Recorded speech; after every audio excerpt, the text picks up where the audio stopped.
Elshinta News and Talk. Pendengar, pemerintah pada tahun ini sudah membolehkan aktivitas mudik lebaran namun dengan syarat sudah vaksin booster.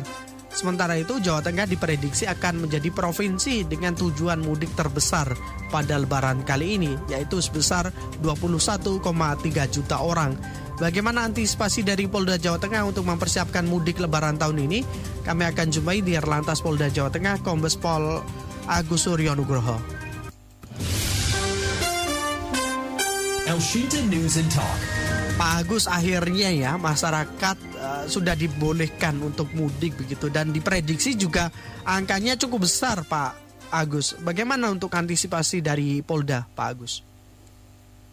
Baik, kemarin Dirlantas se-Indonesia sudah melakukan rakor operasi ketupat. Ya.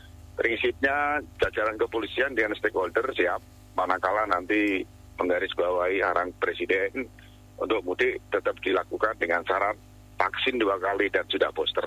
Ya. Tentunya jalur-jalur alternatif sudah kita siapkan, baik itu jalan tol, jalan Pantura, Lingkar Tengah, Lingkar Selatan yang tentunya menuju ke Jawa Tengah dan arah Jawa Timur. Kita sudah punya skenario-skenario yang kita persiapkan, termasuk koordinasi dengan pengelola jalan tol sudah bagus. Ya. Apakah nanti juga akan ada pos-pos atau titik-titik pemantauan dari para pemudik begitu, titik pengecekan? Halo Pak Agus? Pak Agus? Terputus nampaknya pendengar. Kami bersama dengan Dirlantas Polda Jawa Tengah, Kombes Pol Agus Suryo Nugroho, yang kita membahas mengenai persiapan dan antisipasi Polda Jawa Tengah terhadap mudik lebaran tahun ini yang diprediksi akan cukup besar masyarakat yang akan menuju ke Jawa Tengah pada lebaran kali ini, yakni sebesar 21,3 juta orang. Sementara itu, untuk tadi disampaikan oleh Pak Agus, sudah dilakukan rapat koordinasi di Dirlantas se-Indonesia. Kemarin sempat sudah melakukan pertemuan untuk membahas mengenai mudik lebaran ini dan dinyatakan semua siap terkait dengan persiapan mudik lebaran ini. Dan kemarin dari Kementerian Perhubungan juga menyatakan masyarakat yang akan mudik nampaknya animonya akan sangat besar karena sudah 2 tahun masyarakat banyak yang tidak mudik. Kami tersambung kembali bersama dengan Pak Agus. Pak Agus, bagaimana terkait dengan apakah nanti akan ada titik pengecekan juga? Hasil rakor kemarin memang ketika nanti akan dibuka untuk mudik dengan persyaratan vaksin dan booster 2 kali vaksin, kami dengan stakeholder belum memutuskan. Yang jelas dalam rapat itu tidak ada pemeriksaan. Jadi pos itu adalah pelayanan, pos pengamanan dalam rangka memperlancar arus lalu lintas dengan skenario-skenario yang sudah saya sampaikan tadi, dan bahkan cara bertindaknya pun juga alternatif sudah kita siapkan. Terkait dengan mudik nanti, apakah juga akan dilakukan penyekatan, Pak Agus? Kalau hasil rapat koordinasi kemarin, kita tidak ada penyekatan. Oh, baik. Kita tidak ada penyekatan, justru kita akan membuat pos-pos pelayanan. Nah, terutama di rest area, di tempat-tempat tertentu, dan merumuskan cara bertindak yang tepat. Yang pertama mungkin kita akan lakukan one way nasional.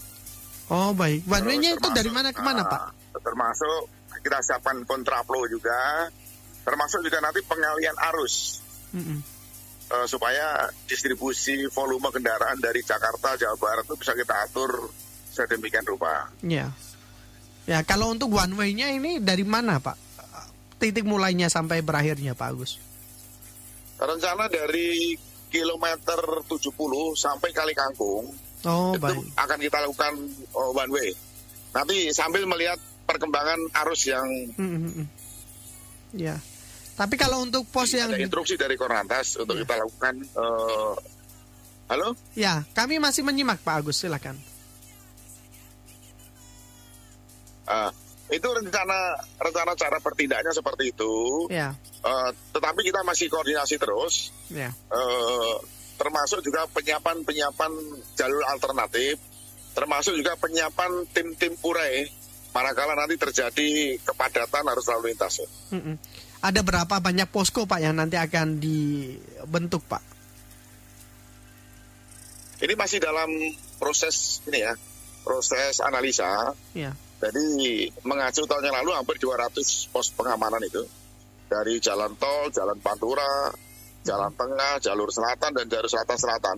Ini tempat-tempat yang strategis kita buat pos pelayanan. Ya, ada titik fokus pengamanannya nanti ataukah mungkin sama dengan tahun-tahun kemarin? Biasanya kan di Kali Kangkung ya biasanya di fokusnya Pak Agus. Semua jalur yang digunakan untuk mudik kita fokus, ya, termasuk jalan-jalan yang bukan non-tol, itu juga kita fokus, karena ada beberapa penggal-penggal jalan dalam perbaikan, kita udah koordinasi, pada H-sekian udah harus berhenti, perbaikan jembatan juga harus kita hentikan, kita memprioritaskan masyarakat yang mudik. Ya, ini untuk dominannya nanti prediksi akan berada di tol atau di arteri Pak Agus, atau disarankan melalui jalannya mana Pak Agus? Yang jelas untuk kendaraan pribadi, khususnya roda 4, itu prioritasnya di tol. Dimungkinkan juga untuk roda 2 juga nanti di Pantura, karena kan di tol tidak boleh. Termasuk juga kami dari Jawa Tengah menyarankan kepada Menteri Perhubungan atau stakeholder tertentu untuk bisa menyiapkan kendaraan-kendaraan bus mudik gratis. Itu juga sedang dalam pembahasan, sehingga ketika nanti ada bus mudik gratis, tentunya volume kendaraan roda 2 khususnya bisa terkurangi. Iya, Pak, untuk titik-titik yang kadang membuat pengendara ini semacam lalai karena terlalu panjang begitu, ada tidak di area-area Jawa Tengah begitu, sehingga potensi kecelakaan bisa diprediksi gitu, Pak Agus?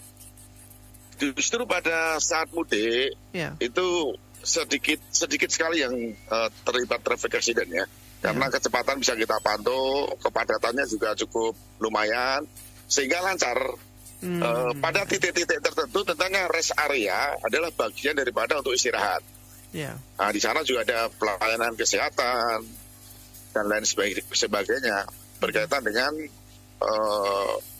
pengeterapan protokol kesehatan juga. Ya, tapi terkadang ketika kita ingin mampir di rest area itu, rest areanya malah justru penuh Pak. Dan sehingga kita mau tidak mau tetap harus melanjutkan perjalanan. Bagaimana untuk mengatur rest area itu untuk bisa saling bergantian, Pak Agus?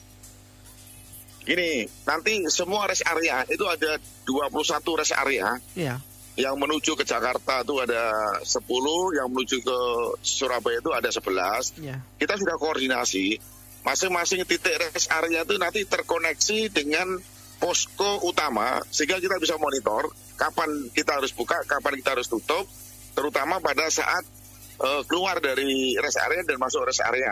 Itu manajemennya udah kita kelola seperti itu. Berarti dibatasi juga tidak sih Pak untuk masyarakat yang beristirahat di rest area Pak Agus, sehingga bisa bergantian gitu?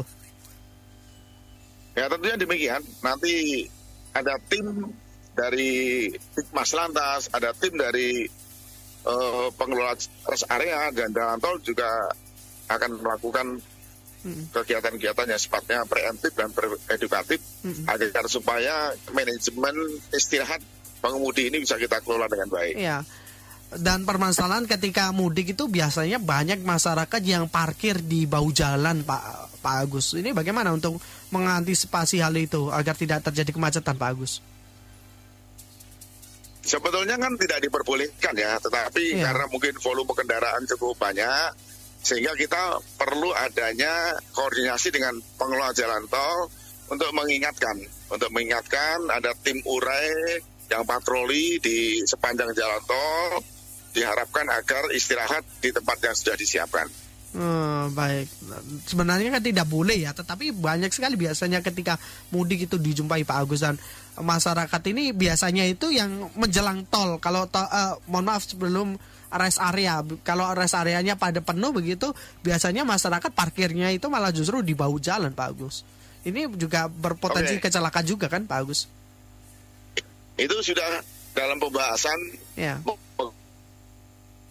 Nanti bisa kita kelola dengan baik, dan pergantian di rest area mungkin nanti ada semacam pemberitahuan secara mikrofon untuk mengingatkan agar segera bergantian dan lain sebagainya. Baik. Titik-titik mana saja Pak yang sudah diprediksi menjadi titik rawan kemacetan ataupun kecelakaan? Ada tidak Pak? Berapa banyak Pak Agus? Black spot yang kita survei kemarin Pak Kakor Lantas, kebetulan dia nyopir sendiri dari ujung tol perbatasan Jawa Barat sampai Jawa Timur, khusus di tol, memang diperkirakan nanti ada kepadatan pada saat keluar masuknya di rest area. Di Pantura, pada titik-titik tertentu juga menjadi black spot, kita sudah kelola. Sehingga di sana akan kita kasih pos pengamanan, kita juga akan membuat tim urai yang di luar tol, sehingga bisa mengantisipasi ketika kepadatan atau perlambatan arus itu terjadi. Nah, kalau kemarin kan musim hujan Pak, cukup ekstrim hujannya, deras begitu. Kemudian menyebabkan jalan-jalan di sekitaran Jawa Tengah ini berlubang juga Pak Agus. Ini kan sangat berbahaya bagi para pemudik jika nanti memang dilintasi, akan bisa berpotensi fatal Pak Agus. Bagaimana mengenai hal ini Pak? Apakah sudah dilakukan penambalan semuanya Pak Agus? Kita sudah rapat koordinasi dengan PUPR, terus pengelola jalan tol, kaitannya dengan stakeholder yang bertanggung jawab tentang jalan. Jadi sudah kita survei, sudah kita ingatkan, dan bahkan H- sekian, itu sudah tidak ada lagi perbaikan jalan. Sudah harus diklirkan untuk memprioritaskan pemudik yang akan melakukan perjalanan mudik. Jadi berkaitan dengan jalan yang berkeselamatan, tentunya nanti PUPR yang akan menyampaikan masalah persoalannya. Tapi sudah diantisipasi Pak Agus ya sebenarnya. Baik. Fokus untuk dari pihak kepolisian untuk mudik kali ini bagaimana Pak? Karena masyarakat ini secara jumlah pasti akan sangat besar karena sudah 2 tahun masyarakat dilarang dan tidak mudik Pak Agus. Tentunya antusiasme masyarakat untuk mudik ini jauh lebih besar. Mungkin akan 2 kali lipat jumlahnya yang akan mudik tahun ini Pak Agus. Euforia itu kita sudah paham. Dan kita sudah lakukan diskusi dengan stakeholder, sehingga mekanisme alternatif daripada antisipasi ini sudah kita buat. Maka dari itu kan nanti mungkin akan kita berlakukan one way, akan memprioritaskan jalur yang menuju ke Jawa Tengah sampai Jawa Timur, mungkin sampai di Kali Kangkung. Pada titik-titik tertentu kita akan lakukan kontraflow ketika melihat kondisi lalu lintas padat, kita gunakan jalur sebelah untuk digunakan sebelah. Termasuk juga pengalian arus. Kebijakan dari Kementerian Perhubungan kaitannya dengan kendaraan besar tidak boleh jalan. Itu tentunya juga nanti akan digulirkan pada saat H- sekian. Pengalian arusnya ini nanti akan diberlakukan di mana Pak? Bagaimana? Pengalian arusnya nanti akan diberlakukan di mana? Atau melihat situasi kondisi terlebih dahulu kalau untuk itu? Nanti dari Kementerian Hubungan Darat ya, Dirjen Hubdat ya. Jadi H- seberapa sumbu 3 dikeluarkan, kendaraan-kendaraan yang angkut barang itu juga dilarang kecuali sembako dan energi biasanya itu ada prioritas gitu. Baik. Kalau untuk mudik kali ini apakah memang Jawa Tengah diprediksi akan menjadi favorit tujuan dari masyarakat Pak? Bagaimana untuk prediksi kendaraannya masuk ke Jawa Tengah Pak? Tentunya mengevaluasi tahun-tahun yang lalu ya. Kalau kita tahun 2017, 2018, memang pemudik terbanyak memang arah Jawa Tengah, termasuk juga nanti arah Jawa Timur.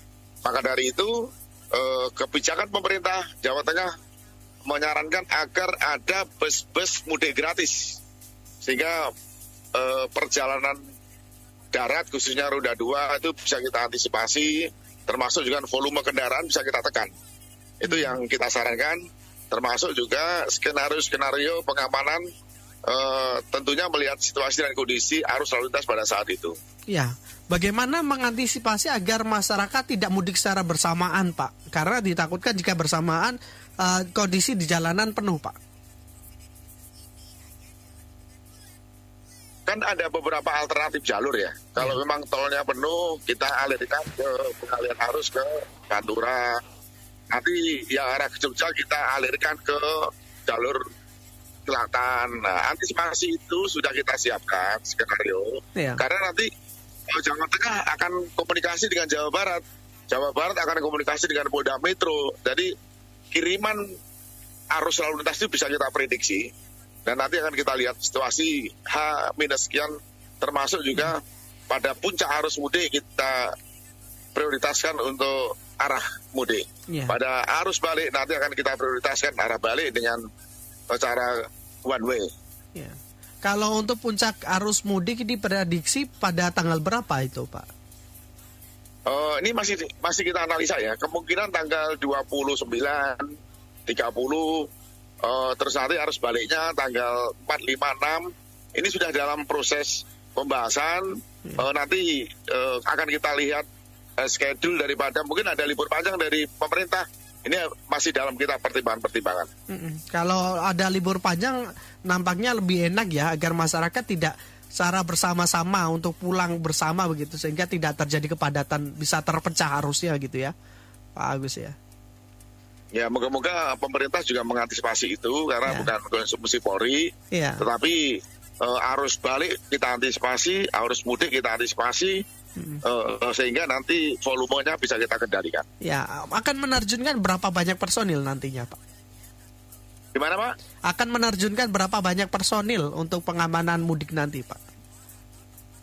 Yang sudah memang hampir sekitar 2.500, tapi untuk tahun ini nanti akan kita evaluasi lagi personil berapa yang harus kita siapkan, karena euforia mudik ini tentunya kita antisipasi lebih padat, lebih banyak, dan tentunya kita juga kita evaluasi personil yang akan kita libatkan. Ya, baik. Terakhir Pak, apa yang ingin dipesankan kepada masyarakat yang hendak mudik nanti pada Lebaran kali ini? Silakan aja masyarakat mudik, tapi persiapkan betul kendaraan yang berkeselamatan, kondisi pengemudi yang berkeselamatan. Syukur-syukur sudah bisa mengantisipasi mulai sekarang kesiapan-kesiapan itu agar semuanya berkeselamatan. Ya, tidak ada kendaraan yang macet di jalan, jalannya juga berkeselamatan, sudah ada penempelan, perbaikan, termasuk juga manajemen pengemudinya. Dia berapa jam dia harus istirahat, berapa jam dia harus jalan. Ini betul-betul harus disiapkan mulai sekarang, dan tentunya kepada masyarakat yang akan mudik, hal-hal tentang keselamatan menjadi prioritas. Ya, baik. Terima kasih banyak Pak Agus atas waktunya bersama dengan Alsinta. Kita pantau terus untuk perkembangan mudik kali ini. Terima kasih waktunya. Selamat siang, sehat selalu Pak Agus. Matur suwun, mohon maaf agak putus-putus. Wassalamualaikum warahmatullahi wabarakatuh. Waalaikumsalam warahmatullahi wabarakatuh. Demikian mendengar Dirlantas Polda Jawa Tengah Kombes Pol Agus Suryo Nugroho. Alsinta Semarang News and Talk.